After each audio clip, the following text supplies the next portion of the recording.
R B learning vlog च्यानलमा यहाँ सम्पूर्णलाई मेरो नमस्कार छ। आज मैले अलिकति फरक किसिमको भिडियो ल्याएको छु, तर यो भिडियो पनि एउटा लर्निङ बेस्ड नै छ, एकदम सिकाइसँग सम्बन्धित भएको हुनाले यसलाई मैले यहाँहरुमाझ प्रस्तुत गर्न गइरहेको छु। यो भिडियो विशेष गरेर हाम्रो नेपालको प्राकृतिक स्रोत,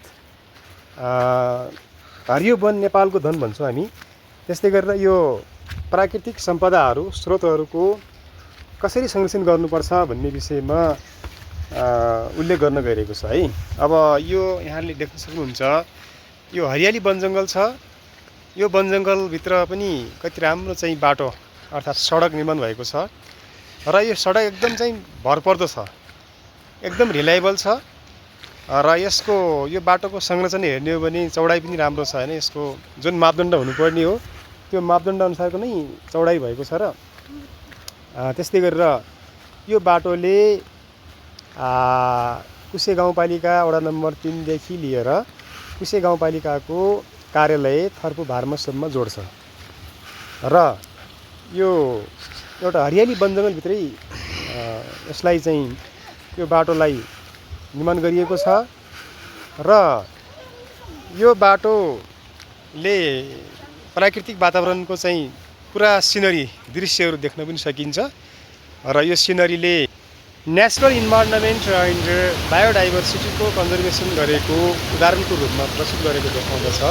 त्यसकारणले हामीले हाम्रो प्रकृतिमा भएका सम्पूर्ण फ्लोरा एन्ड फौना, वनस्पति र वन्यजन्तुको संरक्षण गरेको उदाहरण प्रस्तुत गर्दछ भइरहेको छ।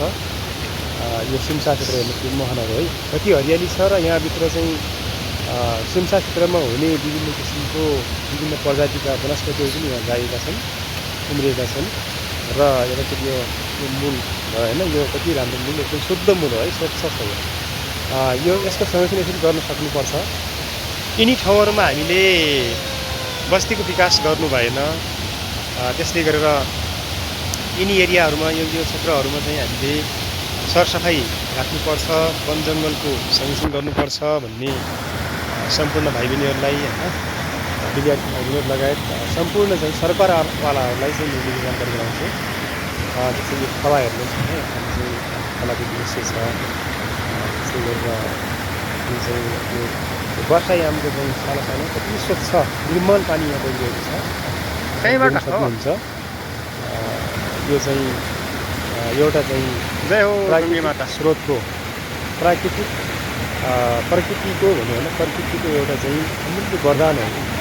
यो वरदानलाई यसले साबित गर्छ र यो पानीलाई हामीले संरक्षण गऱ्यौँ भने हैन, यो मुहानलाई हामीले संरक्षण गऱ्यौँ भने भावी पिँढीहरूलाई पनि यसले चाहिँ दीर्घकालीन रूपमा चाहिँ जुन लिनुपर्ने बेनिफिट्स अर्थात् फाइदा हो, त्यो फाइदा हामीले चाहिँ लिन सक्छौँ, हाम्रो चाहिँ पिँढीहरूले पनि लिन सक्छौँ भन्ने छ हैन। अनि त्यसै गरेर यो नदीका मुहानहरू हामीले जहिले पनि स्वच्छ राख्नुपर्छ।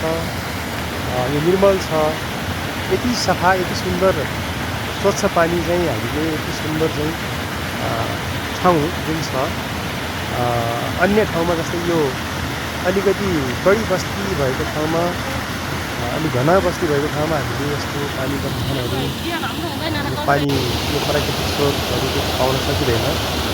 यतिसम्म शुद्धता जुन हुन्छ प्राकृतिक रूपमा जुन एउटा अमूल्य जुन उपहार छ, त्यो उपहारलाई हामीले अलिकति आबादी बढी भएको ठाउँमा हामीले प्राप्त गर्न सक्दैनौँ होइन।